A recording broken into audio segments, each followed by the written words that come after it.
चलती है, सड़क ते चलती है? नहीं बच्चिओ, रेल गड्डियां लोहे दी पटड़ी उत्ते चलदियां हन अते ਇਹ ਪਟੜੀਆਂ ਤੁਸੀਂ ਪਿੰਡਾਂ ਜਾਂ ਸ਼ਹਿਰਾਂ ਵਿੱਚ ਜ਼ਰੂਰ ਦੇਖੀਆਂ ਹੋਣਗੀਆਂ। ਰੇਲ ਗੱਡੀ ਰੇਲਵੇ ਸਟੇਸ਼ਨ ਤੇ ਰੁਕਦੀ ਹੈ। ਬੱਚਿਓ, ਜਿਸ ਤਰ੍ਹਾਂ ਬੱਸਾਂ ਬੱਸ ਸਟੈਂਡ ਤੇ ਰੁਕਦੀਆਂ ਹਨ, ਬੱਸ ਸਟੈਂਡ ਤੇ ਖੜ੍ਹਦੀਆਂ ਹਨ, ਉਸੇ ਤਰ੍ਹਾਂ ਗੱਡੀਆਂ ਵੀ ਰੇਲਵੇ ਸਟੇਸ਼ਨ ਤੇ ਰੁਕਦੀਆਂ ਹਨ ਤੇ ਯਾਤਰੀ ਰੇਲਵੇ ਸਟੇਸ਼ਨ ਤੋਂ ਟਿਕਟਾਂ ਲੈ ਕੇ ਸਫ਼ਰ ਦਾ ਆਨੰਦ ਮਾਣਦੇ ਹਨ। ਰੇਲ ਗੱਡੀ ਦੀ ਵਰਤੋਂ ਸਮਾਨ ਦੀ ਢੋਆ ਢੁਆਈ ਲਈ ਵੀ ਕੀਤੀ ਜਾਂਦੀ ਹੈ। ਬੱਚਿਓ, ਰੇਲ ਗੱਡੀਆਂ ਕੇਵਲ ਸਾਨੂੰ ਇੱਕ ਥਾਂ ਤੋਂ ਦੂਜੀ ਥਾਂ ਤੇ ਹੀ ਨਹੀਂ ਪਹੁੰਚਾਉਂਦੀਆਂ, ਦੂਜੀ ਥਾਂ ਤੇ ਪਹੁੰਚਾਇਆ ਜਾਂਦਾ ਹੈ। ਇਸ ਕਰਕੇ ਇਹ ਬਹੁਤ ਜ਼ਿਆਦਾ ਲਾਭਕਾਰੀ ਹਨ। ਰੇਲ ਗੱਡੀ ਦੇ ਅੱਗੇ ਇੱਕ ਇੰਜਨ ਹੁੰਦਾ ਹੈ। ਪਿਆਰੇ ਬੱਚਿਓ, ਰੇਲ ਗੱਡੀ ਦੇ ਅੱਗੇ ਇੱਕ ਇੰਜਨ ਹੁੰਦਾ ਹੈ ਜਿਸ ਵਿੱਚ ਰੇਲ ਗੱਡੀ ਨੂੰ ਚਲਾਉਣ ਵਾਲੇ ਡਰਾਈਵਰ ਹੁੰਦੇ ਹਨ।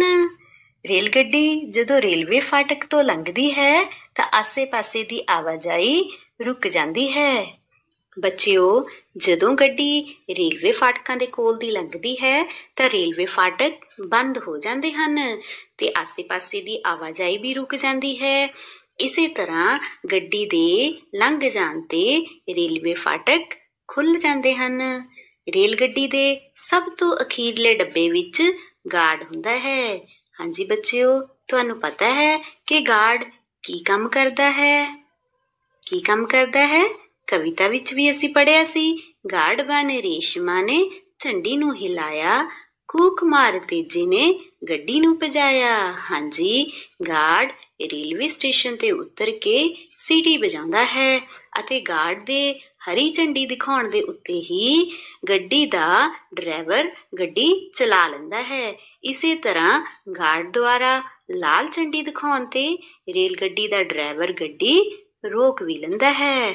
ਬੱਚਿਓ, ਹੁਣ ਸਮਾਂ ਹੈ ਘਰ ਦੇ ਕੰਮ ਦਾ ਤੇ ਤੁਸੀਂ ਵੀ ਰੇਲ ਗੱਡੀ ਬਾਰੇ ਕੁਝ ਵਾਕ ਆਪਣੀ ਕਾਪੀ ਦੇ ਉੱਤੇ ਲਿਖਣੇ ਹਨ ਅਤੇ ਉਹਨਾਂ ਨੂੰ ਆਪਣੇ ਅਧਿਆਪਕ ਤੋਂ ਚੈੱਕ ਵੀ ਕਰਾਉਣਾ ਹੈ। ਸਤਿ ਸ਼੍ਰੀ ਅਕਾਲ। ਪਿਆਰੇ ਵਿਦਿਆਰਥੀਓ, ਅੱਜ ਅਸੀਂ ਗਣਿਤ ਦੀ ਪਾਠ ਪੁਸਤਕ ਦੇ ਪੰਨਾ ਨੰਬਰ 38 ਦਾ ਸਵਾਲ ਨੰਬਰ 2 ਅਤੇ ਪੰਨਾ ਨੰਬਰ 39 ਦਾ ਸਵਾਲ ਨੰਬਰ 9 ਹੱਲ ਕਰਾਂਗੇ। ਇਹ ਮਿੰਨੀ ਹੈ ਅਤੇ ਮਿੰਨੀ ਨੂੰ ਛਾਲਾ ਲਗਾਉਣ ਦਾ ਸ਼ੌਕ ਹੈ।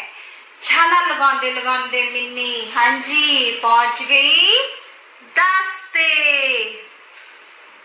ਪਿਆਰੇ ਬੱਚਿਓ, ਮਿੰਨੀ ਛਾਲਾ ਲਾਉਂਦੇ ਹੋਏ 10 ਤੇ ਪਹੁੰਚ ਗਈ ਹੈ, ਪਰ ਮਿੰਨੀ ਨੇ ਹਲੇ 8 ਛਾਲਾਂ ਹੋਰ ਲਗਾਉਣੀਆਂ ਹਨ ਅਤੇ ਹੋਰ ਤੋਂ ਭਾਵ ਹੈ ਜੋੜ। ਜਦੋਂ ਮਿੰਨੀ 10 ਤੇ ਖੜੀ ਹੋ ਕੇ 8 ਛਾਲਾਂ ਹੋਰ ਲਗਾਏਗੀ ਤਾਂ ਮਿੰਨੀ ਅੱਗੇ ਵੱਲ ਵਧੇਗੀ।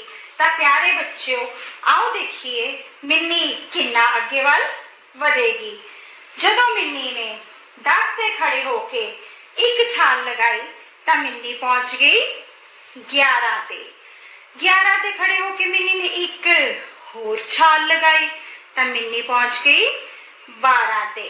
ਪਰ ਮਿੰਨੀ ਦਾ ਦਿਲ ਹਲੇ ਹੋਰ ਵੀ ਅੱਗੇ ਜਾਣ ਨੂੰ ਕਰਦਾ ਹੈ ਤਾਂ ਮਿੰਨੀ ਨੇ 12 ਤੇ ਖੜੇ ਹੋ ਕੇ ਇੱਕ ਛਾਲ ਹੋਰ ਲਗਾਈ ਤੇ ਪਹੁੰਚ ਗਈ 13 ਤੇ।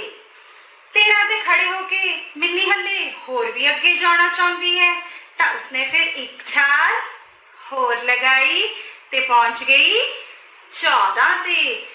ਪਰ ਮਿੰਨੀ ਦਾ ਸਫ਼ਰ ਹਲੇ ਲੰਬਾ ਹੈ, ਉਹ ਹਲੇ ਹੋਰ ਵੀ ਅੱਗੇ ਜਾਣਾ ਚਾਹੁੰਦੀ ਹੈ ਤਾਂ ਉਸਨੇ ਫਿਰ ਇੱਕ ਛਾਲ ਹੋਰ ਲਗਾਈ ਤੇ ਪਹੁੰਚ ਗਈ 15 ਤੇ।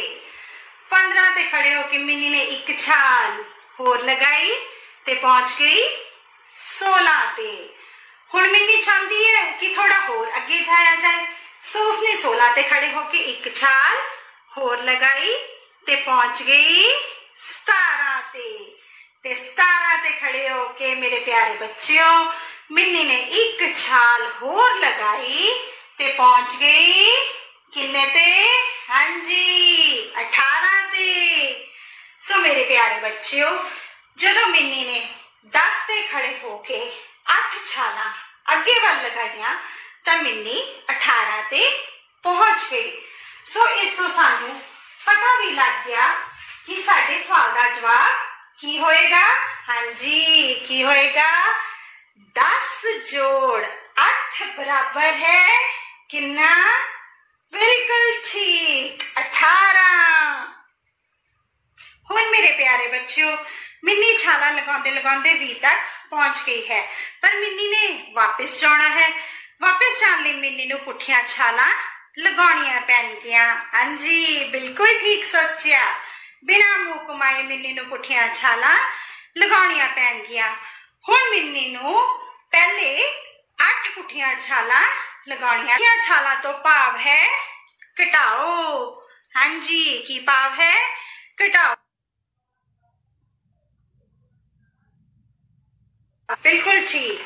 पहली पुठी छाल लगाई बिना मुंह घुमाए तो मिन्नी पहुंच गई 19 ते। 19 ते खड़े होके मिन्नी ने एक बार फिर पुठी छाल लगाई तो मिन्नी पहुंच गई 18 ते। पर मिन्नी तो हले होर भी पिछे जाना चाहती है, वापस जाना चाहती है। सो मिन्नी ने एक बार फिर पुठी छाल लगाई ते पहुंच गई 17 ते। मिन्नी दा दिल हाले भी पिछे जान नू कर रहा है। पुठियां छाला लगाते हुए मिन्नी ने एक बार फिर पुठी छाल लगाई ते पहुंच गई 16 ते। 16 ते पहुंच के मिन्नी ने एक बार फिर पुठी छाल लगाई ते पहुंच गई 15 ते। पर मिन्नी हले होर भी पिछे जाना चाहती है, तो फिर मिन्नी की करेगी? बोलो बोलो प्यारे बच्चों। हाँ जी, एक बार फिर पुठी छाल लगाएगी तब पहुंच जाएगी 14 ते 14 ते खड़े हो के मिन्नी ने एक बार फिर पुठी छाल लगाई ते पहुंच गई 13 ते। हाँ जी, बिल्कुल ठीक। सो मेरे प्यारे बच्चों, जदों मिन्नी ने 13 ते खड़े होके एक बार फिर पुठी छाल लगाई ते पहुंच गई 12 ते। बिल्कुल ठीक। सो प्यारे बच्चों, इस तो सानू पता चलता है जदों मिन्नी ने 20 ते खड़े होके 8 पुठियां छाला लगाइयां तो मिन्नी पहुंच गई 12 ते साडे सवाल दा उत्तर भी सानू मिल गया। ठीक, 12। हुण वारी है घर दे काम दी। घर दे काम विच प्यारे बच्चों, तुसी अपने गणित दे पाठ पुस्तक दे पन्ना नंबर 38 ते सवाल नंबर 2 अते पन्ना नंबर 39 दा सवाल नंबर 9 अपनी कापियां दे विच हल करने हैं। धन्यवाद। Hello kids, in the previous online class we have learnt the use of is, am, are at page number 19. Let's practice part G. I am sleeping. I am eating. I am clapping. So we always use am with I. I am. I am eating. I am sleeping. I am clapping. Look here, Vicky and Veena are flying a kite. Like this, Vijay and Vivek are clapping. Vijay and Vivek are sleeping. Vijay and Vivek are eating. We can also use other names here like Parul and Priya. Parul, Priya. Parul and Priya are eating. Can we use single name here? Simran are eating? No. because R is used for more than one. Look, here is Simran. Simran is singular, means one person. So we use is with Simran. Simran is eating. Simran is sleeping. Simran is clapping. Look, here are all. Means I, Priya, Parul, Vijay, Vivek and Simran. As we are more than one, so we use are here. All are clapping. All are sleeping. All are eating. Let's revise. I am sleeping. I am clapping. I am eating. Vijay and Vivek are sleeping. Vijay and Vivek are clapping. Vijay and Vivek are eating. Parul and Priya are eating. Simran is. Simran is sleeping. Simran is clapping. Simran is eating. All are sleeping. All are clapping. All are eating. It's time for homework. You have to complete these sentences on your own with the help of is, am, are.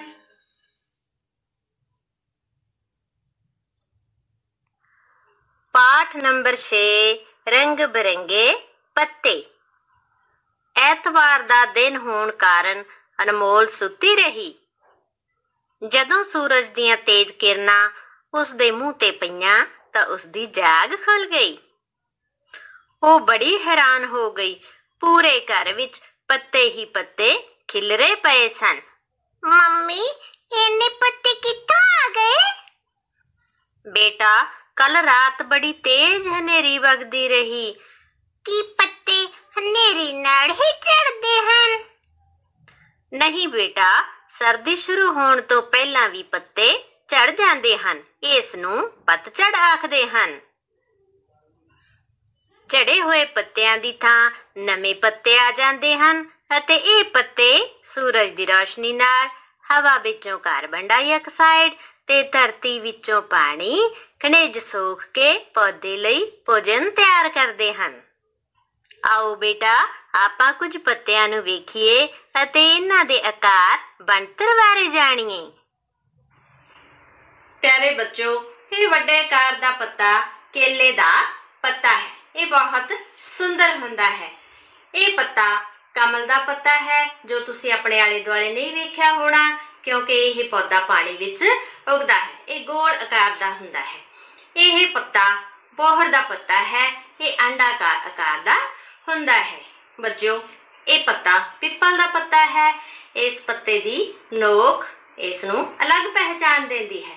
ਬੱਚਿਓ, ਇਹ ਛੋਟਾ ਪੱਤਾ ਪੁਦੀਨੇ ਦਾ ਪੱਤਾ ਹੈ। ਇਹ ਬਹੁਤ ਕੋਮਲ ਹੁੰਦਾ ਹੈ। ਇਹ ਪੱਤਾ ਨਿੰਮ ਦਾ ਪੱਤਾ ਹੈ ਜੋ ਤੁਸੀਂ ਆਪਣੇ ਆਲੇ ਦੁਆਲੇ ਅਕਸਰ ਵੇਖਦੇ ਹੋ। ਇਹ ਪੱਤਾ ਅਮਰੂਦ ਦਾ ਪੱਤਾ ਹੈ। ਇਹ ਛੂਹਣ ਵਿੱਚ ਕਾਫੀ ਖੁਰਦਰਾ ਹੁੰਦਾ ਹੈ। ਇਹ ਪੱਤਾ ਅੰਬ ਦਾ ਪੱਤਾ ਹੈ ਜੋ ਹਰੇ ਗੂੜੇ ਰੰਗ ਦਾ ਹੁੰਦਾ ਹੈ। ਬੱਚਿਓ, ਇਸੇ ਤਰ੍ਹਾਂ ਇਹ ਸਫੈਦੇ ਦਾ ਪੱਤਾ ਹੈ ਜੋ ਕਿ ਕਾਫੀ ਸਖਤ ਹੁੰਦਾ ਹੈ। ਇਹਨਾਂ ਹਰੇ ਪੱਤਿਆਂ ਤੋਂ ਇਲਾਵਾ ਰੰਗ ਬਿਰੰਗੇ ਪੱਤੇ ਵੀ ਹੁੰਦੇ ਹਨ, ਜਿਵੇਂ ਇਹ ਮਨੀ ਪਲਾਂਟ ਦਾ ਪੱਤਾ ਹੈ। ਇਸੇ ਤਰ੍ਹਾਂ ਇਹ ਬੋਗਨਵਿਲੀਆ ਵੇਲ ਦਾ ਪੱਤਾ ਹੈ। ਇਹਨਾਂ ਤੋਂ ਇਲਾਵਾ ਹੋਰ ਵੀ ਬਹੁਤ ਸਾਰੇ ਪੌਦਿਆਂ ਦੇ ਰੰਗ ਬਿਰੰਗੇ ਪੱਤੇ ਤੁਹਾਡੇ ਆਲੇ ਦੁਆਲੇ ਮੌਜੂਦ ਹੁੰਦੇ ਹਨ। ਬੱਚਿਓ, ਹੁਣ ਆਪਾਂ ਕਿਤਾਬ ਦੇ ਪੰਨਾ ਨੰਬਰ 34 ਤੇ ਕਿਰਿਆ ਨੰਬਰ 1 ਕਰਦੇ ਹਾਂ। ਪੱਤਿਆਂ ਦੀਆਂ ਤਸਵੀਰਾਂ ਦਿੱਤੀਆਂ ਹੋਈਆਂ ਹਨ। ਹੇਠਾਂ ਆਪਾਂ ਉਹਨਾਂ ਦੇ ਨਾਂ ਲਿਖਣੇ ਹਨ। पहले नंबर ते वेखो बच्चों केड़ा पत्ता है, किस दी तस्वीर है। शाबाश, केला। नंबर 2 ते वेखो बच्चों केड़ा पत्ता है, बिल्कुल ठीक, पुदीना। नंबर 3 ते देखो बच्चों नोक वाला पत्ता, पेपर। नंबर 4 ते आ जाओ। हाँ जी बच्चों, गोलाकार दा पत्ता, बिल्कुल ठीक, कमल। नंबर 5 ते हाँ जी बच्चों की भरांगे, निम। शाबाश। नंबर 6 ते बिल्कुल ठीक, अमरूद। नंबर 7 ते आ जाओ बच्चों, अंडाकार आकार दा पत्ता, शाबाश, बोहड़। नंबर 8 ते हाँ जी बच्चों बिल्कुल ठीक, सफेदा। ਬੱਚਿਓ ਹੁਣ ਤੁਸੀਂ ਬਹੁਤ ਸਾਰੇ ਪੱਤਿਆਂ ਨੂੰ ਪਹਿਚਾਨਣਾ ਸਿੱਖ ਗਏ ਹੋਵੋਗੇ। ਹੁਣ ਵਾਰੀ ਹੈ ਤੁਹਾਡੇ ਘਰ ਦੇ ਕੰਮ ਦੀ। ਆਪਣੇ ਘਰ ਦੇ ਆਲੇ ਦੁਆਲੇ ਦੇ ਪੌਦਿਆਂ ਤੋਂ ਵੱਖ-ਵੱਖ ਤਰ੍ਹਾਂ ਦੇ ਪੱਤੇ ਇਕੱਠੇ ਕਰਕੇ ਆਪਣੀ ਕਾਪੀ ਵਿੱਚ ਚਿਪਕਾਉਣੇ ਹਨ। ਹਾਂਜੀ ਬੱਚਿਓ, ਅੱਜ ਆਪਾਂ ਜਮਾਤ ਚੌਥੀ ਵਿਸ਼ਾ ਪੰਜਾਬੀ ਪਾਠ 6ਵਾਂ ਗੁੱਟਰਗੂੰ ਵਿੱਚੋਂ ਬਹੁ ਵਿਕਲਪੀ ਪ੍ਰਸ਼ਨ ਕਰਾਂਗੇ। ਬਹੁ ਵਿਕਲਪੀ ਪ੍ਰਸ਼ਨ ਕੀ ਹੁੰਦੇ ਹਨ ਬੱਚਿਓ? ਇੱਕ ਪ੍ਰਸ਼ਨ ਦੇ 4 ਉੱਤਰ ਦਿੱਤੇ ਜਾਂਦੇ ਹਨ। ਤੁਸੀਂ ਉਹਨਾਂ ਵਿੱਚੋਂ ਕਿਸੇ ਇੱਕ ਸਹੀ ਉੱਤਰ ਦੀ ਚੋਣ ਕਰਨੀ ਹੁੰਦੀ ਹੈ। ਸੋ ਸ਼ੁਰੂ ਕਰਦੇ ਹਾਂ ਜੀ ਆਪਾਂ ਬਹੁ ਵਿਕਲਪੀ ਪ੍ਰਸ਼ਨਾਂ ਦੇ ਉੱਤਰ। ਬੱਚਿਓ, ਹਰ ਪੁਸਤਕ ਦਾ ਲੇਖ ਕੋਈ ਨਾ ਕੋਈ ਜ਼ਰੂਰ ਹੁੰਦਾ ਹੈ। ਸਾਡੀ ਪਾਠ ਪੁਸਤਕ ਵਿੱਚ ਵੱਖ-ਵੱਖ ਵੰਨਗੀ ਦੇ ਕਈ ਪਾਠ ਹਨ ਜਿਨ੍ਹਾਂ ਨੂੰ ਵੱਖ-ਵੱਖ ਲੇਖਕਾਂ ਨੇ ਲਿਖਿਆ ਹੈ। ਪਹਿਲਾ ਪ੍ਰਸ਼ਨ ਮੈਂ ਤੁਹਾਡੇ ਤੋਂ ਲੇਖਕ ਨਾਲ ਸੰਬੰਧਿਤ ਹੀ ਪੁੱਛਣ ਜਾ ਰਿਹਾ ਹਾਂ। ਪਾਠ ਗੁੱਟਰਗੂੰ ਦੇ ਲੇਖਕ ਦਾ ਕੀ ਨਾਂ ਹੈ? ਹਾਂ ਬੱਚਿਓ, ਤੁਸੀਂ ਇਹਨਾਂ 4 ਉੱਤਰਾਂ ਵਿੱਚੋਂ ਕਿਸੇ ਇੱਕ ਸਹੀ ਉੱਤਰ ਦੀ ਚੋਣ ਕਰਨੀ ਹੈ। ਊੜਾ ਸੁਰਜੀਤ ਸਿੰਘ ਮਰਜਾਰਾ, ਐੜਾ ਸ਼ਿਵਨਾਥ, ਈੜੀ ਹਰੀ ਕ੍ਰਿਸ਼ਨ ਮਾਇਰ, ਸੱਸਾ ਦਰਸ਼ਨ ਸਿੰਘ ਬਨੂੜ। ਹਾਂਜੀ ਬੱਚਿਓ, ਕਿਹੜਾ ਉੱਤਰ ਹੈ ਇਸ ਦਾ? ਬਿਲਕੁਲ ਸਹੀ, ਈੜੀ ਹਰੀ ਕ੍ਰਿਸ਼ਨ ਮਾਇਰ। ਹਾਂਜੀ ਬੱਚਿਓ, ਪ੍ਰਸ਼ਨ ਨੰਬਰ 2, ਪਾਠ ਗੁੱਟਰਗੂੰ ਹੇਠ ਲਿਖਿਆਂ ਵਿੱਚੋਂ ਕੀ ਹੈ? ਊੜਾ ਕਵਿਤਾ, ਐੜਾ ਕਹਾਣੀ, ਈੜੀ ਲੇਖ, ਸੱਸਾ ਜੀਵਨੀ। ਹਾਂਜੀ ਬੱਚਿਓ, ਕੀ ਹੈ? ਊੜਾ ਬਿਲਕੁਲ ਸਹੀ, ਕਵਿਤਾ। ਇਹ ਪਾਠ ਇੱਕ ਕਵਿਤਾ ਹੈ। ਹਾਂਜੀ ਬੱਚਿਓ, ਪ੍ਰਸ਼ਨ ਨੰਬਰ 3, ਸਹੀ ਸ਼ਬਦ ਦੀ ਚੋਣ ਕਰੋ। ਇੱਥੇ 4 ਸ਼ਬਦ ਦਿੱਤੇ ਹੋਏ ਹਨ, ਉਹਨਾਂ ਵਿੱਚੋਂ ਇੱਕ ਜੋ ਸਹੀ ਸ਼ਬਦ ਹੈ ਤੁਸੀਂ ਉਸ ਨੂੰ ਚੁਣਨਾ ਹੈ, ਉਸ ਤੇ ਟਿਕ ਲਗਾਉਣੀ ਹੈ। ਊੜਾ ਲੋਟਣ, ਐੜਾ ਲੋਟਣ, ਈੜੀ ਲੌਟਣ, ਸੱਸਾ ਲੋਠਣ। ਹਾਂਜੀ ਬੱਚੋ, ਪੜ੍ਹ ਕੇ ਬਿਲਕੁਲ ਸਹੀ ਸ਼ਬਦ ਦੀ ਚੋਣ ਕਰਨੀ ਹੈ।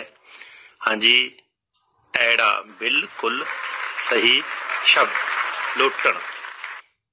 ਇਹ ਸਾਡੀ ਕਵਿਤਾ ਦੇ ਇੱਕ ਪਹਿਰੇ ਵਿੱਚ ਵੀ ਸ਼ਬਦ ਆਇਆ ਹੈ, ਜਿਵੇਂ ਖੰਭ ਨੇ ਮੇਰੇ ਰੰਗ ਬਰੰਗੇ, ਚਿੱਟੇ ਕਾਲੇ ਲੱਗਦੇ ਚੰਗੇ, ਲਾਲ ਬਿੰਦਾ ਤੇ ਲੋਟਣ ਗੋਲਾ, ਕਿੰਨੇ ਹੀ ਮੇਰੇ ਨਾਂ ਨੇ ਗੁੱਟਰਗੂੰ। ਹਾਂਜੀ ਬੱਚਿਓ, ਬਿਲਕੁਲ ਸਹੀ, ਲੋਟਣ।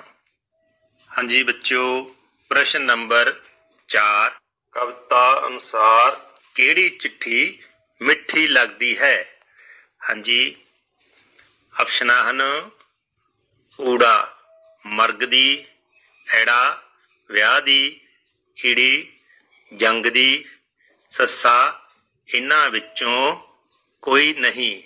ਹਾਂਜੀ ਬੱਚਿਓ, ਕਿਹੜੀ ਚਿੱਠੀ ਜਦੋਂ ਘਰ ਆਉਂਦੀ ਹੈ ਮਿੱਠੀ ਲੱਗਦੀ ਹੈ, ਚੰਗੀ ਲੱਗਦੀ ਹੈ, ਖੁਸ਼ੀ ਹੁੰਦੀ ਹੈ? ਹਾਂਜੀ ਬੱਚਿਓ, ਕਿਹੜਾ ਉੱਤਰ ਹੈ? ਸਹੀ ਹੈ, ਐੜਾ ਬਿਲਕੁਲ ਸਹੀ। ਵਿਆਹ ਦੀ ਚਿੱਠੀ ਸਭ ਨੂੰ ਹੀ ਮਿੱਠੀ ਲੱਗਦੀ ਹੈ, ਕਿਉਂਕਿ ਵਿਆਹ ਵਿੱਚ ਬਹੁਤ ਸਾਰੀਆਂ ਮਿਠਾਈਆਂ ਖਾਣ ਨੂੰ ਮਿਲਦੀਆਂ ਹਨ। ਹਾਂਜੀ, ਪ੍ਰਸ਼ਨ ਨੰਬਰ 5 ਜਾਵਾਂ शब्द नाल मिलदा जुलदा शब्द चुनो। हाँ जी, ध्यान नाल 4 शब्द तुसीं ये पढ़ने हैं। जो जावां शब्द नाल मिलदा शब्द है तुसीं उसकी चोण करनी है। हाँ जी, ऊड़ा ढोवां, ऐड़ा रोवां, इड़ी खावां, सस्सा होवां। हाँ जी, किहड़ा शब्द जावां नाल मिलदा है? खावां। बिल्कुल सही ईड़ी उत्तर बिल्कुल सही है जी। हाँ जी बच्चों, उम्मीद है तुसी इन्हां प्रश्नां दे उत्तर अपनियां कापियां विच जरूर उतार लए होणगे ते तुसी इह प्रश्नां दे उत्तर याद भी करने हन। सत श्री अकाल प्यारे बच्चों। पिछली वीडियो ਦੇ ਵਿੱਚ ਅਸੀਂ ਇਹਨਾਂ ਕਾਗਜ਼ ਦੀ ਪੱਟੀਆਂ ਦੀ ਮਦਦ ਦੇ ਨਾਲ ਪੌੜੀ ਪ੍ਰਣਾਲੀ ਵਿਧੀ ਦੁਆਰਾ 9 ਦਾ ਪਹਾੜਾ ਸਿੱਖ ਚੁੱਕੇ ਹਾਂ। ਅੱਜ ਵੀ ਅਸੀਂ ਇਹਨਾਂ ਕਾਗਜ਼ ਦੀ ਪੱਟੀਆਂ ਦੀ ਮਦਦ ਦੇ ਨਾਲ ਅਤੇ ਕੁਝ ਫੁੱਲਾਂ ਦੀ ਮਦਦ ਦੇ ਨਾਲ ਗੁਣਾ ਦੇ ਗੁਣ ਸਿੱਖਾਂਗੇ। ਬੱਚਿਓ, ਇਹ ਹੈ ਸਾਡੇ ਕੋਲੇ ਕੁਝ ਖੜਵੀਆਂ ਪੱਟੀਆਂ। ਗਿਣੀਆਂ ਕਿੰਨੀਆਂ ਹਨ?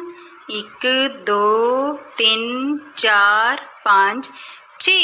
ਸਾਡੇ ਕੋਲੇ 6 ਖੜਵੀਆਂ ਪੱਟੀਆਂ ਹਨ। ਹੁਣ ਇਹਨਾਂ ਉੱਤੇ ਮੈਂ ਇੱਕ ਲੇਟਵੀਂ ਪੱਟੀ ਰੱਖ ਦਿੰਨੀ ਹਾਂ। ਤਾਂ ਦੇਖੋ ਬੱਚਿਓ, ਇਸ ਲੇਟਵੀਂ ਪੱਟੀ ਨੇ ਇਹਨਾਂ 6 ਖੜਵੀਆਂ ਪੱਟੀਆਂ ਨੂੰ ਕਿਹੜੀ ਥਾਂ ਤੇ ਕੱਟਿਆ ਹੈ, ਭਾਵ ਸਾਨੂੰ ਕਿੰਨੇ ਕਾਟ ਬਿੰਦੂ ਪ੍ਰਾਪਤ ਹੋਏ ਹਨ। ਚਲੋ ਗਿਣੀਏ। 1 2 3 4 5 6 ਕਾਟ ਬਿੰਦੂ। ਤੇ ਰਾਜੇ ਇਸ ਦਾ ਮਤਲਬ ਹੈ 6 ਗੁਣਾ 1 ਬਰਾਬਰ 6।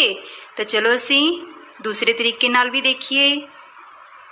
ਤਾਂ ਦੇਖੋ ਰਾਜੇ, ਇੱਥੇ ਸਾਡੇ ਕੋਲ ਕਿੰਨੇ ਗਮਲੇ ਹਨ? 1 2 3 4 5 6। ਸਾਡੇ ਕੋਲ 6 ਗਮਲੇ ਹਨ ਤੇ ਹਰ ਇੱਕ ਗਮਲੇ ਵਿੱਚ ਇੱਕ ਫੁੱਲ ਲੱਗਿਆ ਹੋਇਆ ਹੈ। ਤਾਂ ਬੱਚਿਓ, ਇਸ ਦਾ ਮਤਲਬ ਹੈ ਕਿ 6 ਗੁਣਾ 1 ਬਰਾਬਰ 6। 6 ਨੂੰ ਜਦੋਂ ਅਸੀਂ 1 ਨਾਲ ਗੁਣਾ ਕਰਾਂਗੇ ਤਾਂ ਉੱਤਰ 6 ਆਵੇਗਾ। ਤਾਂ ਬੱਚਿਓ, ਇਸ ਤੋਂ ਸਾਨੂੰ ਇਹ ਪਤਾ ਲੱਗਦਾ ਹੈ ਕਿ ਜਦੋਂ ਵੀ ਅਸੀਂ ਕਿਸੇ ਸੰਖਿਆ ਨੂੰ 1 ਨਾਲ ਗੁਣਾ ਕਰਦੇ ਹਾਂ ਤਾਂ ਸਾਨੂੰ ਉਹੀ ਸੰਖਿਆ ਪ੍ਰਾਪਤ ਹੁੰਦੀ ਹੈ। ਸੰਖਿਆ ਚਾਹੇ ਛੋਟੀ ਹੋਵੇ ਜਾਂ ਵੱਡੀ, ਉਸ ਨੂੰ 1 ਨਾਲ ਗੁਣਾ ਕਰਨ ਤੇ ਉਹੀ ਸੰਖਿਆ ਪ੍ਰਾਪਤ ਹੋਵੇਗੀ। 13 ਗੁਣਾ 1 ਬਰਾਬਰ 13। ਹੁਣ ਦੇਖੋ ਰਾਜੇ, ਇੱਥੇ ਮੇਰੇ ਕੋਲੇ ਇਹਨਾਂ 6 ਖੜਵੀਆਂ ਪੱਟੀਆਂ ਦੇ ਉੱਪਰ ਕੋਈ ਵੀ ਲੇਟਵੀਂ ਪੱਟੀ ਨਹੀਂ, ਮਤਲਬ 0 ਲੇਟਵੀਂ ਪੱਟੀ। ਤਾਂ ਇਸ ਦਾ ਮਤਲਬ ਹੈ ਰਾਜੇ 6 ਗੁਣਾ 0 ਬਰਾਬਰ 0। ਤਾਂ ਚਲੋ ਅਸੀਂ ਇਸ ਨੂੰ ਦੂਸਰੇ ਤਰੀਕੇ ਨਾਲ ਦੇਖੀਏ। ਤਾਂ ਰਾਜੇ ਦੇਖੋ, ਸਾਡੇ ਕੋਲ ਇਹਨਾਂ 6 ਗਮਲਿਆਂ ਵਿੱਚ ਕਿੰਨੇ ਫੁੱਲ ਸੀ? 6 ਫੁੱਲ। ਤਾਂ ਚਲੋ ਹੁਣ ਅਸੀਂ ਇਹਨਾਂ ਫੁੱਲਾਂ ਨੂੰ ਕੱਢ ਲੈਂਦੇ ਹਾਂ। ਹੁਣ ਦੱਸੋ ਮੈਨੂੰ, ਇਹਨਾਂ ਗਮਲਿਆਂ ਦੇ ਵਿੱਚ ਕਿੰਨੇ ਫੁੱਲ ਹਨ? ਇੱਥੇ ਤਾਂ ਕੋਈ ਫੁੱਲ ਨਹੀਂ ਹੈ, ਮਤਲਬ 0 ਫੁੱਲ। ਤਾਂ ਰਾਜੇ ਇਸ ਦਾ ਮਤਲਬ ਹੈ 6 ਗੁਣਾ 0 ਬਰਾਬਰ 0। ਤਾਂ ਬੱਚਿਓ, ਜਦੋਂ ਅਸੀਂ ਕਿਸੇ ਵੀ ਸੰਖਿਆ ਨੂੰ 0 ਨਾਲ ਗੁਣਾ ਕਰਦੇ ਹਾਂ ਤਾਂ ਸਾਨੂੰ ਉੱਤਰ ਵੀ 0 ਹੀ ਪ੍ਰਾਪਤ ਹੁੰਦਾ ਹੈ। ਜਿਵੇਂ ਦੇਖੋ, 25 ਗੁਣਾ 0 ਬਰਾਬਰ 0। ਤਾਂ ਜੇ ਸੰਖਿਆ ਭਾਵੇਂ ਛੋਟੀ ਹੋਵੇ ਜਾਂ ਵੱਡੀ, 0 ਨਾਲ ਗੁਣਾ ਕਰਨ ਤੇ ਉੱਤਰ 0 ਹੀ ਆਵੇਗਾ। ਹੁਣ ਬੱਚੋ, ਸਾਡੇ ਕੋਲੇ ਇਸ ਪਾਸੇ 5 ਖੜਵੀਆਂ ਪੱਟੀਆਂ ਤੇ ਇਸ ਪਾਸੇ 3 ਖੜਵੀਆਂ ਪੱਟੀਆਂ ਹਨ। ਹੁਣ ਬੱਚਿਓ, ਅਸੀਂ ਇਹਨਾਂ 5 ਖੜਵੀਆਂ ਪੱਟੀਆਂ ਉੱਤੇ 3 ਲੇਟਵੀਆਂ ਪੱਟੀਆਂ ਰੱਖਾਂਗੇ। 1 2 3। ਤਾਂ ਦੇਖੋ ਬੱਚਿਓ, ਇਹਨਾਂ 3 ਲੇਟਵੀਆਂ ਪੱਟੀਆਂ ਨੇ ਇਹਨਾਂ 5 ਖੜਵੀਆਂ ਪੱਟੀਆਂ ਨੂੰ ਕਿੱਥੇ ਕੱਟਿਆ, ਭਾਵ ਸਾਨੂੰ ਕਿੰਨੇ ਕਾਟ ਬਿੰਦੂ ਪ੍ਰਾਪਤ ਹੋਏ। ਚਲੋ ਗਿਣੀਏ। 1 2 3 4 5 6 7 8 9 10 11 12 13 14 15। ਇਸ ਦਾ ਮਤਲਬ ਬੱਚਿਓ 5 ਗੁਣਾ 3 ਬਰਾਬਰ 15। ਹੁਣ ਰਾਜੇ ਅਸੀਂ ਇਹਨਾਂ 3 ਖੜਵੀਆਂ ਪੱਟੀਆਂ ਉੱਤੇ 5 ਲੇਟਵੀਆਂ ਪੱਟੀਆਂ ਰੱਖਾਂਗੇ। 1 2 3 4 ਤੇ 5। ਤਾਂ ਚਲੋ ਦੇਖੋ, ਇਹਨਾਂ 3 ਖੜਵੀਆਂ ਪੱਟੀਆਂ ਉੱਤੇ 5 ਲੇਟਵੀਆਂ ਪੱਟੀਆਂ ਨੇ ਕਿੰਨੇ ਵਾਰ ਕੱਟਿਆ ਹਨ? ਭਾਵ ਕਿੰਨੇ ਕਾਟ ਬਿੰਦੂ ਪ੍ਰਾਪਤ ਹੋਏ ਸਾਨੂੰ? Very good, 15। ਤੇ ਰਾਜੇ ਇਸ ਦਾ ਮਤਲਬ ਹੈ 3 ਗੁਣਾ 5 ਬਰਾਬਰ 15। ਤਾਂ ਬੱਚਿਓ ਤੁਸੀਂ ਦੇਖਿਆ ਕਿ ਗੁਣਾ ਦੀ ਰਕਮਾਂ ਦੀ ਤਰਤੀਬ ਬਦਲਣ ਤੇ ਗੁਣਨਫਲ ਉਹੀ ਰਹਿੰਦਾ ਹੈ। 5 ਭਾਵੇਂ ਅੱਗੇ ਹੈ ਭਾਵੇਂ ਪਿੱਛੇ, 3 ਭਾਵੇਂ ਪਿੱਛੇ ਹੈ ਭਾਵੇਂ ਅੱਗੇ, ਪਰ ਇਹਨਾਂ ਦਾ ਗੁਣਨਫਲ ਬਰਾਬਰ ਹੈ। ਇਸ ਦਾ ਮਤਲਬ ਹੈ ਰਾਜੇ ਕਿ 5 ਗੁਣਾ 3 ਵੀ ਬਰਾਬਰ ਹੋਵੇਗਾ 3 ਗੁਣਾ 5 ਦੇ। ਬੱਚਿਓ ਘਰ ਦੇ ਕੰਮ ਵਿੱਚ ਅਧਿਆਇ 2 ਦੇ ਪੰਨਾ ਨੰਬਰ 35 ਤੇ ਦੂਜੇ ਸਵਾਲ ਦਾ C, D ਤੇ L ਭਾਗ ਤੁਸੀਂ ਇਸੇ ਤਰ੍ਹਾਂ ਪੌੜੀ ਪ੍ਰਣਾਲੀ ਦੀ ਮਦਦ ਦੇ ਨਾਲ ਹੱਲ ਕਰਨਾ ਹੈ। ਧੰਨਵਾਦ।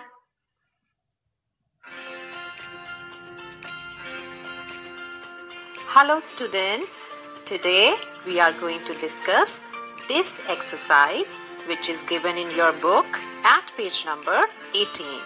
Okay, let's start. Choose the correct pronoun. Students, let's read first sentence. Dash went to Delhi yesterday, and the given options are him, her, they. Now students, choose the correct pronoun. Okay? Him went to Delhi yesterday? No, we never start a sentence with him. Her went to Delhi yesterday? No, they went to Delhi yesterday. Yes, they is the correct option. So we will write down they in the blank. They went to Delhi yesterday. Okay? Now students, let's read next sentence. Here it comes. Dash are going to school, and the given options are he, she, we. Now students, choose the correct pronoun. Okay? Students, we never use singular pronoun with are. We always use plural noun or pronoun with are. In the given options, he and she both are singular pronouns. So, the correct option is we, because we is plural pronoun. Okay? So, we will write down we in the blank. We are going to school. Okay? Now, students, let's read next sentence. Here it comes. I saw Seema and Mona dash were going for a picnic, and the given options are she, them, they. Now students, choose the correct pronoun. Okay? Students, here Seema and Mona, they are two girls, more than one. So we can't use she here because she is used for one girl. Them? No. We never start a sentence with them. They. Yes, they is the correct option. I saw Seema and Mona. They were going for a picnic. Okay, students? Now let's read next sentence. Here it comes. Dash is reading a story, and the given options are they, he, we. Now students, choose the correct pronoun. Okay? Students, we never use plural pronouns with is. We always use singular pronouns with is. In the given options, they and we both are plural pronouns. So, he is the correct option because he is a singular pronoun. So, we will write down he. So, we will write down he in the blank. He is reading a story. Okay? Now, students, let's read the last sentence. Here it comes. Dash likes apple, and the given options are she, him, them. Now choose the correct pronoun. Students, I have already told you that we never start a sentence with him or them. So, the correct option is she. She likes apple. Okay? I hope you enjoyed the class, right? Now, it's time for your homework. Dear students, your homework is to do this exercise beautifully and neatly in your books and notebooks. Okay? Do it correctly. Give your best. Have a nice day ahead. ਪਾਠ 6 ਜੰਤੂ ਅਤੇ ਝੁੰਡ। ਬੱਚਿਓ, ਹੁਣ ਤੱਕ ਤੁਸੀਂ ਪਾਠ ਵਿੱਚ ਪੜ੍ਹਿਆ ਕਿ ਗਿੰਨੀ ਨਾਮ ਦੀ ਤਿਤਲੀ ਆਪਣੀ ਮੰਮੀ ਨਾਲ ਜੰਗਲ ਵਿੱਚ ਸੈਰ ਕਰਨ ਗਈ।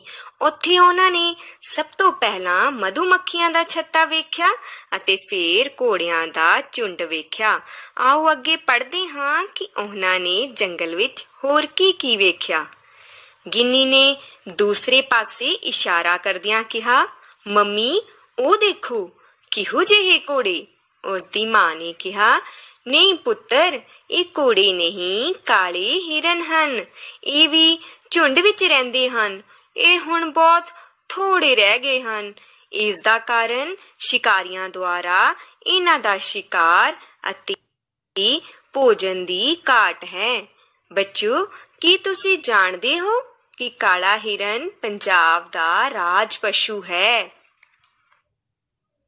ਬੱਚਿਓ, ਨਾ ਕੇਵਲ ਕਾਲਾ ਹਿਰਨ ਸਗੋਂ ਏਸ਼ੀਆਈ ਸ਼ੇਰ, ਬੰਗਾਲ ਟਾਈਗਰ, ਬਰਫੀਲਾ ਤੇਂਦੂਆ ਅਤੇ ਨੀਲਗਿਰੀ ਤਾਹਰ ਆਦਿ ਜੰਤੂਆਂ ਦੀ ਗਿਣਤੀ ਵੀ ਘੱਟ ਹੋ ਰਹੀ ਹੈ। ਇਸ ਦਾ ਕਾਰਨ ਇਹਨਾਂ ਦਾ ਅੰਨ੍ਹੇਵਾਹ ਸ਼ਿਕਾਰ ਕਰਨਾ, ਜੰਗਲਾਂ ਦਾ ਵਿਨਾਸ਼ ਅਤੇ ਭੋਜਨ ਦੀ ਕਮੀ ਹੈ। ਆਓ ਅੱਗੇ ਪੜ੍ਹਦੇ ਹਾਂ।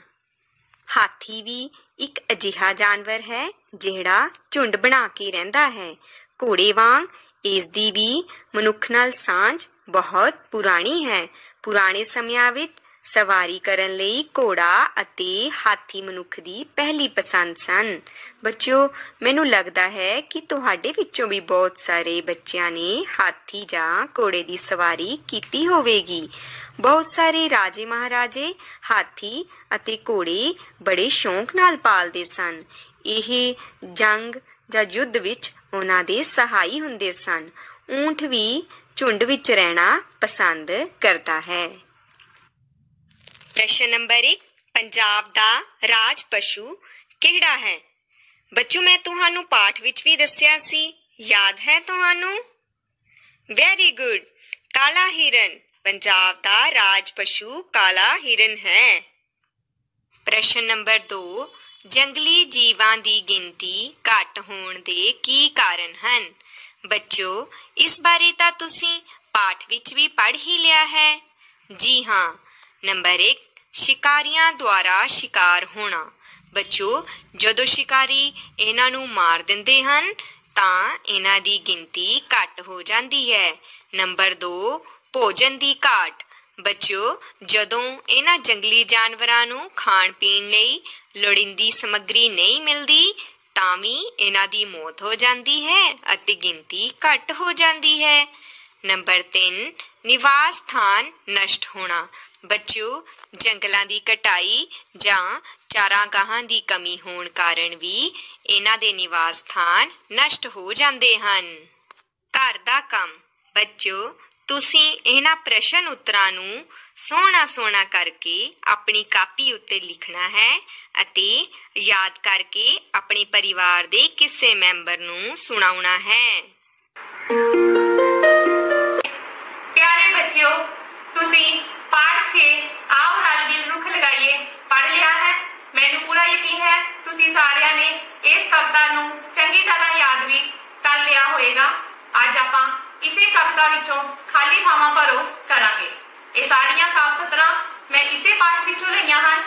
ਹਾਂਜੀ ਬੇਟਾ, ਚਲੋ ਫਿਰ ਸ਼ੁਰੂ ਕਰਦੇ ਹਾਂ। ਖਾਲੀ ਥਾਵਾਂ ਭਰੋ।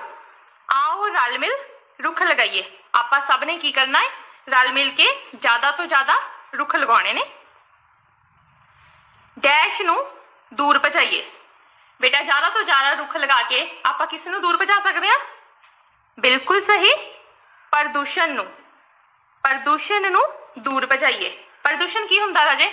आपां देखदे हां फैक्ट्रियां विचों, गड्डियां विचों जिहड़ा गंदा धुआं निकलदा है, जिस गंदे धुएं दे नाल साडी हवा दूषित हुंदी है, जिस दूषित हवा विच साह लैके असीं बीमार हो सकते हैं, उसनूं प्रदूषण कहंदे आ। फिर आपां रल मिल के ज़्यादा तो ज़्यादा रुख लगा के प्रदूषण नूं दूर भजाउणा है। अगे देखो, वध तो वध रुख ला के हर थां डैश बनाइए। ज़्यादा तो ज़्यादा रुख लगा के आपां की बनाना है? आओ देखते हैं। हरा भरा पंजाब। जे आपां चारे पासे रुख लगावांगे तो जिहड़ी साडी धरती है वो हरी भरी बन जाएगी, चारे पासे हरियाली होएगी। वध तो वध रुख ला के हर थां हरा भरा पंजाब बनाइए। अगे देखते हैं राजे, चार चुफेरे डैश वंडन। रुख चार चुफेरे की वंडदे ने? महकां। महकां की हुंदियां राजे? खुशबूआं। हर रुख दी अपनी एक अलग महक हुंदी है, एक अलग खुशबू हुंदी है। रुख साडे आले दुआले महकां वंडदे ने। इन्हां दे नाल डैश पाइए। रुखां दे नाल सांझां पाइए। ठीक है जी। देखो, आओ रल मिल रुख लगाइए, प्रदूषण नूं दूर भजाइए, वध तो वध रुख ला के हर थां हरा भरा पंजाब बनाइए, चार चुफेरे महकां वंडन, इन्हां दे नाल सांझां पाइए। हाँ जी राजे, अपनी अगली काव सतर है, रुख ही डैश हवा दिंदे हन। रुख सानू किहड़ी हवा दिंदे हन? शुद्ध हवा। शुद्ध हवा मतलब बिल्कुल साफ सुथरी हवा, जिस शुद्ध हवा दे विच असीं साह लैना है। ये साफ हवा, शुद्ध हवा सानू कित्थों मिलदी है? रुखां तो। अगे देखो राजे, जड़ी बूटियां ते डैश दिंदे हन। रुखां तो सानू कई तरह दीयां जड़ी बूटियां मिलदियां है, जिन्हां दी वरतों हर तरह दीयां दवाइयां बनाउण लई कीती जांदी है। जड़ी बूटियां दे नाल नाल सानू रुखां तो फल मिलते हैं, जिहड़े ताजे ताजे मिठे मिठे फल आपां खांदे आ, जिन्हां नूं खा के साडी सेहत चंगी रहिंदी है। ये भी सानू रुखां तो ही मिलते हैं। साडा अगली काव सतर है, रुख हन ठंडियां डैश दिंदे। रुखां तो सानू की मिलता है? ठंडियां ठंडियां छावां। ठीक है, रुखां तो सानू ठंडियां ठंडियां छावां मिलदियां, जिन्हां दे विच बैठ के सानू धुप नहीं लगती। अगे चलते हैं राजे, डैश ते हड़ तो यही बचाउंदे। रुख सानू हड़ तो बचाउंदे आ। बहुत ज़्यादा मीह पैंदा है, जदों नदियां दे बंन टुट जांदे आ तां हड़ आ जांदा है। हड़ दे नाल नाल रुख सानू किस तो बचाउंदे हन? भौखोर। भौखोर की हुंदा राजे? आपां पाठ च पढ़िया सी, जदों जमीन दी उपरली तैह बहुत ज़्यादा मीह दे नाल वह जांदी है तां उसनूं भौखोर कहंदे ने। भौखोर ते हड़ तो सानू रुख ही बचाउंदे हन।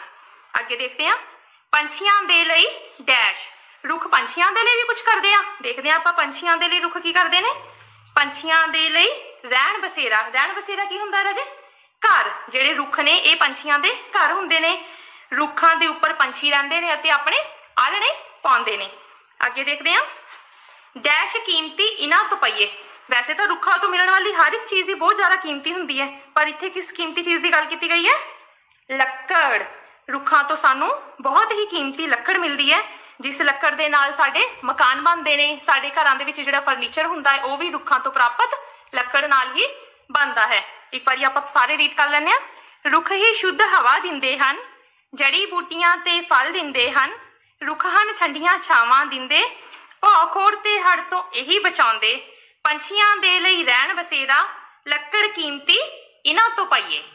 हाँ जी बेटा, मैनूं पूरी उम्मीद है तुहानूं सारिआं नूं अज दा इतिहास चंगी तरह समझ आ गया होएगा। हुण तुसीं सारिआं ने बहुत ही सुंदर लिखाई विच इन्हां सारे काव सतरां नूं अपणीਆਂ कापियां ते लिखना है अते नाल ही पूरे लयबद्ध तरीके नाल इन्हां नूं पढ़न दा अभ्यास भी करना है। कल फिर मिलांगे। धन्नवाद। प्यारे बच्चों, सत श्री अकाल। स्कूल सिੱਖਿਆ विभाग पंजाब ਦੀ ऑनलाइन क्लास ਵਿੱਚ ਤੁਹਾਡਾ स्वागत है। ਅੱਜ ਦੀ क्लास ਵਿੱਚ ਅਸੀਂ पंजवीं जमात ਦੀ गणित ਦੀ दुनिया ਦੇ पेज नंबर 27 ਤੇ आओ करिए वाले ਇਹ सवाल हल करांगे जो कि इबारत वाले ਹਨ। ਇਹਨਾਂ ਵਿੱਚ ਅਸੀਂ डी, एफ और एच सवाल हल करांगे। सो हल करते हाँ। सब तो पहला डी सवाल। हरप्रीत ने अपने पिता जी तो 10,000 रुपए लए ਅਤੇ 3,540 रुपए का एक साइकिल खरीद लिया। ਉਸ ਕੋਲ ਕਿੰਨੇ ਰੁਪਏ ਬਾਕੀ ਬਚੇ। ਪਿਤਾ ਜੀ ਤੋਂ ਲਏ ਪੈਸੇ 10,000 ਰੁਪਇਆ, ਸਾਈਕਲ ਖਰੀਦਿਆ 3,540 ਰੁਪਏ ਦਾ। ਉਸਨੇ ਆਪਣੇ ਪਿਤਾ ਜੀ ਤੋਂ ਜੋ ਰੁਪਏ ਲਏ ਹਨ ਉਹ 10,000 ਭਾਵ 1,000 ਦੇ 10 ਨੋਟ ਲਏ ਹਨ। ਉਸਨੇ ਦੁਕਾਨਦਾਰ ਨੂੰ 1000, 100 ਤੇ 10 ਭਾਵ ਉਸ ਨੂੰ 1000, ਸੈਂਕੜਾ ਅਤੇ ਦਹਾਈ ਦੇ ਨੋਟ ਚਾਹੀਦੇ ਹਨ। ਸੈਂਕੜਾ ਪ੍ਰਾਪਤ ਕਰਨ ਦੇ ਲਈ ਉਹ 1000 ਦੇ ਨੋਟ ਦੇ 10 ਨੋਟ 100 ਦੇ ਪ੍ਰਾਪਤ ਕਰ ਲਵੇਗਾ ਤਾਂ ਉਸ ਕੋਲ 1000 ਦੇ 9 ਨੋਟ ਬਾਕੀ ਬਚਣਗੇ। ਫਿਰ ਉਹ ਇੱਕ ਸੈਂਕੜੇ ਦੇ 10 ਨੋਟ 10 ਦੇ ਲੈ ਲਵੇਗਾ ਤਾਂ ਉਸ ਕੋਲ 9 ਨੋਟ 100 ਦੇ ਬਾਕੀ ਬਚਣਗੇ ਭਾਵ 9 ਸੈਂਕੜੇ ਬਚਣਗੇ। ਤਾਂ ਹੁਣ ਸਾਡੇ ਕੋਲ 0 ਇਕਾਈ 10 ਦਹਾਈਆਂ 9 ਸੈਂਕੜੇ ਤੇ 9000 ਹਨ। ਪਹਿਲਾਂ ਇਕਾਈ ਵਾਲੇ ਸਥਾਨ ਨੂੰ ਦੇਖੋ, ਉਸ ਕੋਲ ਕੋਈ ਇਕਾਈ ਨਹੀਂ ਹੈ, ਨਾ ਹੀ ਉਸਨੇ ਕੋਈ ਇਕਾਈ ਦਿੱਤੀ ਹੈ, ਇਸ ਤੇ ਅਸੀਂ 0 ਲਗਾ ਦੇਵਾਂਗੇ। ਜਦੋਂ ਉਹ 4 ਦਹਾਈਆਂ ਦੁਕਾਨਦਾਰ ਨੂੰ ਦੇਵੇਗਾ ਤੇ ਉਸ ਕੋਲ ਬਾਕੀ 6 ਦਹਾਈਆਂ ਬਚਣਗੀਆਂ। ਫਿਰ ਉਹ 100 ਵਾਲੇ ਨੋਟਾਂ ਦੇ ਵਿੱਚੋਂ 9 ਦੇ ਵਿੱਚੋਂ 5 ਨੋਟ ਜਦੋਂ ਦੁਕਾਨਦਾਰ ਨੂੰ ਦੇਵੇਗਾ ਤਾਂ ਉਸ ਕੋਲ ਬਾਕੀ 4 ਨੋਟ ਬਚ ਜਾਣਗੇ। ਉਸ ਤੋਂ ਬਾਅਦ 9 ਨੋਟ ਜੋ 1000 ਵਾਲੇ ਹਨ ਉਹਨਾਂ ਦੇ ਵਿੱਚੋਂ ਜਦੋਂ ਉਹ 3 ਨੋਟ ਦੁਕਾਨਦਾਰ ਨੂੰ ਦੇਵੇਗਾ ਤਾਂ ਉਸ ਕੋਲ 6 ਨੋਟ 1000 ਵਾਲੇ ਬਾਕੀ ਬਚ ਜਾਣਗੇ। ਤਾਂ ਇਸ ਤਰ੍ਹਾਂ ਉਸ ਕੋਲ 6,460 ਰੁਪਏ ਬਾਕੀ ਬਚਣਗੇ। ਇਸ ਤੋਂ ਅਗਲਾ ਸਵਾਲ ਹੱਲ ਕਰਦੇ ਹਾਂ। ਇੱਕ ਟਰੱਕ ਦੇ ਟੈਂਕ ਵਿੱਚ 250 ਲੀਟਰ ਡੀਜ਼ਲ ਹੈ। ਜੇਕਰ 1 ਲੀਟਰ ਡੀਜ਼ਲ ਨਾਲ 9 ਕਿਲੋਮੀਟਰ ਦੂਰੀ ਤੈਅ ਕਰਦਾ ਹੈ ਤਾਂ ਟਰੱਕ ਕੁੱਲ ਕਿੰਨੀ ਦੂਰੀ ਤੈਅ ਕਰੇਗਾ। ਟਰੱਕ ਵਿੱਚ ਡੀਜ਼ਲ 250 ਲੀਟਰ, 1 ਲੀਟਰ ਨਾਲ ਤੈਅ ਹੁੰਦੀ ਦੂਰੀ 9 ਕਿਲੋਮੀਟਰ। ਕੁੱਲ ਦੂਰੀ ਜੋ 250 ਲੀਟਰ ਨਾਲ ਤੈਅ ਹੋਵੇਗੀ ਇਹ ਅਸੀਂ ਪਤਾ ਕਰਨਾ ਹੈ। ਕਿਉਂਕਿ 1 ਲੀਟਰ ਨਾਲ 9 ਕਿਲੋਮੀਟਰ ਜਾਂਦਾ ਹੈ, ਕੁੱਲ ਡੀਜ਼ਲ 250 ਲੀਟਰ ਹੈ, ਇਸ ਕਰਕੇ ਅਸੀਂ 250 ਨੂੰ 9 ਵਾਰ ਜੋੜ ਕਰਕੇ ਵੀ ਪਤਾ ਕਰ ਸਕਦੇ ਹਾਂ ਕਿ ਕੁੱਲ ਕਿੰਨੇ ਕਿਲੋਮੀਟਰ ਟਰੱਕ ਜਾਵੇਗਾ। ਪਰ ਵਾਰ-ਵਾਰ ਜੋ ਜੋੜਨ ਦਾ ਸੰਕਲਪ ਹੈ ਉਹ ਗੁਣਾ ਹੈ, ਤਾਂ ਅਸੀਂ ਹੁਣ ਗੁਣਾ ਕਰਕੇ ਦੇਖਦੇ ਹਾਂ। 9 ਨੂੰ ਜਦੋਂ ਅਸੀਂ 200 ਨਾਲ ਗੁਣਾ ਕਰਾਂਗੇ ਤਾਂ ਸਾਡੇ ਕੋਲ 1800 ਦੀ ਸੰਖਿਆ ਪ੍ਰਾਪਤ ਹੋਵੇਗੀ। ਜਦੋਂ 9 ਨੂੰ ਅਸੀਂ 5 ਦਹਾਈਆਂ ਨਾਲ ਗੁਣਾ ਕਰਾਂਗੇ ਤਾਂ ਸਾਡੇ ਕੋਲ 450 ਸੰਖਿਆ ਪ੍ਰਾਪਤ ਹੋਵੇਗੀ। ਜਦੋਂ ਅਸੀਂ 9 ਨੂੰ 0 ਇਕਾਈਆਂ ਨਾਲ ਗੁਣਾ ਕਰਾਂਗੇ ਤਾਂ 0 ਇਕਾਈ ਸਾਡੇ ਕੋਲ ਪ੍ਰਾਪਤ ਹੋਏਗੀ।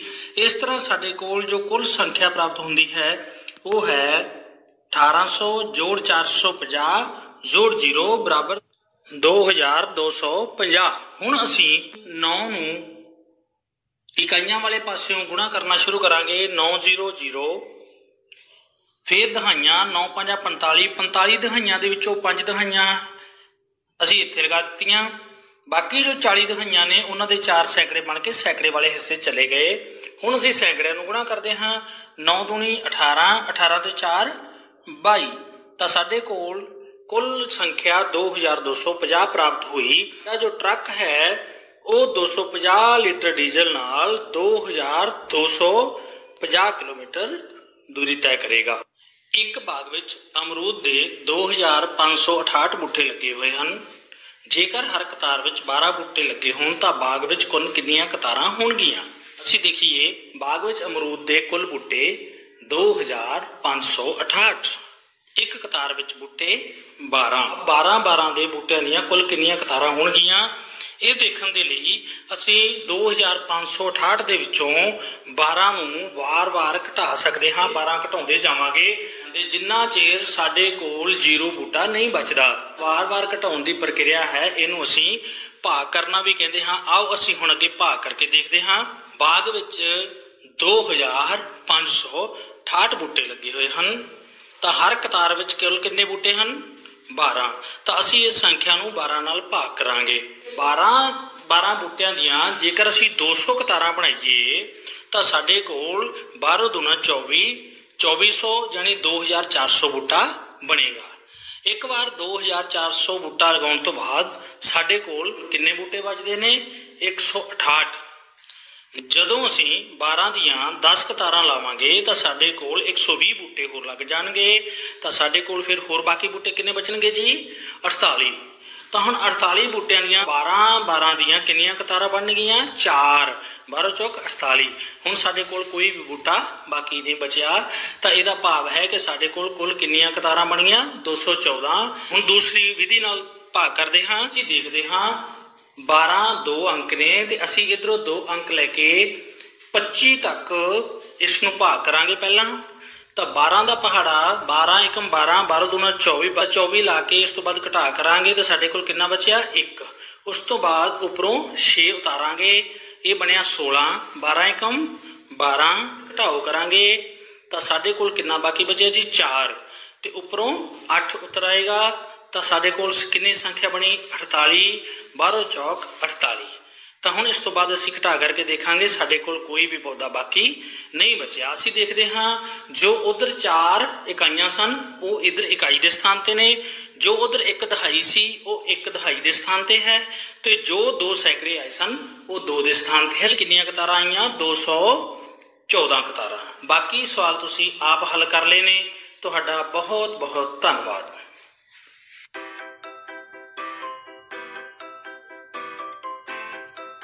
Hello dear children of class 5. Today my topic is from lesson number 2, Two Frogs. Dear children, today we are going to do comprehension. Let's start. Let's read the second paragraph. Listen to it carefully. Pala was happy with the fast moving life around the pond, but Biro was irritated with the litter near the pond. Pala said, "Dear, look at the buildings, how tall they are. Our village is now on the way to advancement." Biro grumbled, "Advancement? Don't you realize that our health is at stake?" Now, let's read next part of the passage. "What are you saying?" asked Pala. "You need to look around you," said Biro. "People have beautiful homes with all kinds of facilities, but they are not using them properly." Now, let's do some question answer from the paragraph. If you have read the paragraph carefully, then you will be able to answer the following questions. Question number 1. Who was happy with the fast-moving life around the pond? Yes, in the first sentence of the paragraph, what we have read, Pala was happy with the fast-moving life around the pond. So our first answer lies in this sentence. We just have to replace who with Pala. Who was happy with the fast-moving life around the pond? Pala was happy with the fast-moving life around the pond. Next question. Who was irritated with the litter near the pond? Let's read the paragraph once again to find an answer. Pala was happy with the fast-moving life around the pond, but Biro was irritated with the litter near the pond. Yes, we find our answer here. Who was irritated with the litter near the pond? Yes, Biro was irritated with the litter near the pond. Now, next question. Who have beautiful homes? For this question, let's read the next part of the passage. What are you saying? Asked Pala. You need to look around you, said Biro. People have beautiful homes with all kinds of facilities? Our answer is here. Who have beautiful homes? Yes, people have beautiful homes with all kinds of facilities. Yes, the answer is people have beautiful homes with all kinds of facilities. Moving on further. Next question. Give the opposites. First is tall. Yes, what is the opposite of tall? Yes, you are right. Short. Opposite of tall is short. Next is beautiful. Opposite of beautiful is ugly. Try to frame some more questions and answer them from the same paragraph. Keep on learning. Thank you. ਕੀ ਗੱਲ ਏ ਹਰਮਨ, ਉਦਾਸ ਲੱਗ ਰਿਹਾ ਏ? ਹਾਂ, ਕੱਲ ਮੈਂ ਤੇ ਪਾਪਾ ਆ ਰਹੇ ਸਾਂ। ਦੋ ਅਣਪਛਾਤੇ ਬੰਦਿਆਂ ਨੇ ਪਾਪਾ ਦਾ ਪਰਸ ਖੋਹ ਲਿਆ। ਓਹੋ, ਤੈਨੂੰ ਕਿੰਨੀ ਵਾਰੀ ਆਖਿਆ ਤੂੰ ਖੇਡਾਂ ਵਿੱਚ ਹਿੱਸਾ ਕਿਉਂ ਨਹੀਂ ਲੈਂਦਾ? ਲੈ, ਇਸ ਗੱਲ ਦਾ ਖੇਡਾਂ ਨਾਲ ਕੀ ਸੰਬੰਧ? ਖੇਡਾਂ ਸਿਰਫ ਸਾਡਾ ਮਾਨਸਿਕ ਤੇ ਸਰੀਰਕ ਵਿਕਾਸ ਹੀ ਨਹੀਂ ਕਰਦੀਆਂ, ਸਗੋਂ ਬਹੁਤ ਸਾਰੀਆਂ ਖੇਡਾਂ ਸਾਨੂੰ ਸਵੈ ਰੱਖਿਆ ਦੇ ਤਰੀਕੇ ਵੀ ਸਿਖਾਉਂਦੀਆਂ। ਹਾਂ, ਮੈਂ ਵੀ ਸੀਰਤ ਨਾਲ ਰੋਜ਼ ਕਰਾਟਿਆਂ ਦੀ ਕਲਾਸ ਲਾਉਣ ਜਾਂਦੀ ਹਾਂ। ਮੇਰੇ ਪਾਪਾ ਕਹਿੰਦੇ ਨੇ ਕੁੜੀਆਂ ਨੂੰ ਅਜੋਕੇ ਯੁੱਗ ਵਿੱਚ ਸਵੈ ਰੱਖਿਆ ਦੀ ਸਿਖਲਾਈ ਜ਼ਰੂਰ ਲੈਣੀ ਚਾਹੀਦੀ ਹੈ। ਅੱਛਾ, ਹਾਂ, ਚਲੋ ਅੱਜ ਆਪਾਂ ਪੜ੍ਹਦੇ ਹਾਂ ਕੁਝ ਸਵੈ ਰੱਖਿਆ ਦੀਆਂ ਖੇਡਾਂ ਬਾਰੇ। ਸਵੈ ਰੱਖਿਆ, ਸਵੈ ਆਪਣਾ ਆਪ, ਰੱਖਿਆ ਬੱਚਾ, ਆਪਣਾ ਬਚਾ ਆਪਣੇ ਆਪ ਕਰਨਾ ਸਵੈ ਰੱਖਿਆ ਅਖਵਾਉਂਦਾ ਹੈ ਬੱਚਿਓ। ਪੁਰਾਣੇ ਸਮੇਂ ਵਿੱਚ ਮਨੁੱਖ ਆਪਣੀ ਰੱਖਿਆ ਲਈ ਜੋ ਤਰੀਕੇ ਅਪਣਾਉਂਦਾ ਸੀ ਉਹ ਅੱਜ-ਕੱਲ ਖੇਡਾਂ ਵਜੋਂ ਵਿਕਸਿਤ ਹੋ ਗਏ। ਇੱਕ ਖੇਡ ਗੱਤਕਾ ਦੀ ਆਪਾਂ ਇੱਥੇ ਗੱਲ ਕਰਦੇ ਹਾਂ। ਗੱਤਕਾ ਇੱਕ ਜੰਗੀ ਹੁਨਰ ਸੀ। ਪੰਜਾਬ ਦੇ ਲੋਕਾਂ ਨੇ ਇਸ ਦੀ ਸਿਖਲਾਈ ਬਾਹਰੀ ਹਮਲਾਵਰਾਂ ਤੋਂ ਬਚਣ ਲਈ ਕੀਤੀ ਸੀ, ਪਰ ਹੁਣ ਇਹ ਖੇਡ ਰਾਸ਼ਟਰੀ ਸਕੂਲ ਖੇਡਾਂ ਦੇ ਵਿੱਚ ਸ਼ਾਮਿਲ ਹੋ ਚੁੱਕੀ ਹੈ। ਇਹ ਗੱਤਕਾ ਖੇਡਦੇ ਬੱਚਿਆਂ ਦੀ ਤਸਵੀਰ ਹੈ। ਗੱਤਕਾ ਇੱਕ ਸਵੈ ਰੱਖਿਆ ਵਾਲੀ ਖੇਡ ਹੈ ਬੱਚਿਓ। ਇੱਕ ਬੱਚੇ ਦੇ ਹੱਥ ਦੇ ਵਿੱਚ ਡੰਡਾ ਹੈ, ਦੂਸਰੇ ਬੱਚੇ ਦੇ ਹੱਥ ਵਿੱਚ ਇਹ ਤੁਹਾਨੂੰ ਢਾਲ ਨਜ਼ਰ ਆ ਰਹੀ ਹੈ। ਇਹ ਢਾਲ ਹੈ ਬੱਚਿਓ, ਇਹ ਡੰਡਾ ਹੈ। ਡੰਡੇ ਦੇ ਨਾਲ ਵਾਰ ਕੀਤਾ ਜਾਂਦਾ ਹੈ ਤੇ ਢਾਲ ਦੇ ਨਾਲ ਵਾਰ ਨੂੰ ਰੋਕਿਆ ਜਾਂਦਾ ਹੈ। ਅਗਲੀ ਸਵੈ ਰੱਖਿਆ ਦੀ ਖੇਡ ਮਨੀਪੁਰ ਇਲਾਕੇ ਦੀ ਖੇਡ ਹੈ ਬੱਚਿਓ। ਤਾਮ ਤਾ ਖੇਡ ਵੀ ਗੱਤਕੇ ਵਾਂਗ ਹੀ ਹੁੰਦੀ ਹੈ। ਇਹ ਵੇਖੋ ਬੱਚਿਓ, ਇਸ ਤਸਵੀਰ ਦੇ ਵਿੱਚ ਤੁਹਾਨੂੰ ਤਾਮ ਤਾ ਖੇਡ ਖੇਡਦੇ ਮਨੀਪੁਰ ਦੇ ਲੋਕ ਨਜ਼ਰ ਆ ਰਹੇ ਹਨ ਬੱਚਿਓ। ਉਸੇ ਤਰ੍ਹਾਂ ਇਹਨਾਂ ਦੇ ਹੱਥ ਵਿੱਚ ਇੱਕ ਤਲਵਾਰ ਤੇ ਇੱਕ ਢਾਲ ਹੈ। ਮਨੀਪੁਰ ਦੀਆਂ ਔਰਤਾਂ ਵੀ ਇਸ ਖੇਡ ਨੂੰ ਖੇਡਦੀਆਂ ਹਨ ਬੱਚਿਓ। ਸਵੈ ਰੱਖਿਆ ਦੀ ਅਗਲੀ ਖੇਡ ਜਿਸ ਦੀ ਅਸੀਂ ਗੱਲ ਕਰਾਂਗੇ ਉਹ ਕੇਰਲਾ ਰਾਜ ਦੇ ਵਿੱਚ ਖੇਡੀ ਜਾਂਦੀ ਹੈ। ਉਸ ਖੇਡ ਦਾ ਨਾਮ ਕਲਰੀ ਪਯੱਟੂ ਖੇਡ ਹੈ ਬੱਚਿਓ। ਖੇਡ ਖੇਡਦੇ ਨਜ਼ਰ ਆ ਰਹੇ ਹਨ। ਇੱਕ ਵਿਅਕਤੀ ਦੇ ਹੱਥ ਵਿੱਚ ਤਲਵਾਰ ਹੈ ਤੇ ਦੂਜਾ ਢਾਲ ਨਾਲ ਉਸ ਨੂੰ ਰੋਕ ਰਿਹਾ ਹੈ। ਲਓ ਜੀ ਬੱਚਿਓ, ਹੁਣ ਆਪਾਂ ਵਿਦੇਸ਼ੀ ਸਵੈ ਰੱਖਿਆ ਵਾਲੀਆਂ ਖੇਡਾਂ ਦੀ ਗੱਲ ਕਰਦੇ ਹਾਂ, ਜਿਵੇਂ ਕਿ ਜਾਪਾਨ ਦੀ ਸਭ ਤੋਂ ਹਰਮਨ ਪਿਆਰੀ ਖੇਡ ਕਰਾਟੇ। ਕਰਾਟੇ ਲੜਕੀਆਂ ਅਤੇ ਲੜਕਿਆਂ ਵੱਲੋਂ ਬਹੁ ਗਿਣਤੀ ਦੇ ਵਿੱਚ ਸਿੱਖੀ ਜਾਣ ਵਾਲੀ ਸਵੈ ਰੱਖਿਆ ਵਾਲੀ ਖੇਡ ਹੈ ਬੱਚਿਓ। ਕਰਾਟੇ ਅਤੇ ਕੋਰੀਆ ਦੇ ਵਿੱਚ ਤਾਈਕ ਕਮਾਂਡੋ ਖੇਡ ਖੇਡੀ ਜਾਂਦੀ ਹੈ ਬੱਚਿਓ। ਇਹ ਤਸਵੀਰ ਵਿੱਚ ਤੁਹਾਨੂੰ ਤਾਈ ਕਮਾਂਡੋ ਖੇਡ ਖੇਡਦੇ ਖਿਡਾਰੀ ਨਜ਼ਰ ਆ ਰਹੇ ਹਨ। ਘਰ ਦਾ ਕੰਮ ਨੋਟ ਕਰੋ ਜੀ। ਰਾਜ ਖੇਡ, ਰਾਜ ਪੰਜਾਬ, ਖੇਡ ਗੱਤਕਾ, ਰਾਜ ਮਨੀਪੁਰ, ਖੇਡ ਤਾਂਤਾ, ਰਾਜ ਕੇਰਲਾ, ਖੇਡ ਕਲਰੀ ਪੱਟੂ। ਤਾਂ ਬੱਚਿਓ, ਇਸ ਨੂੰ ਆਪਣੀ ਕਾਪੀ ਉੱਤੇ ਸੋਹਣਾ ਕਰਕੇ ਨੋਟ ਕਰੋ। ਇਸ ਨੂੰ ਤੁਸੀਂ ਯਾਦ ਕਰਨਾ ਹੈ ਬੱਚਿਓ।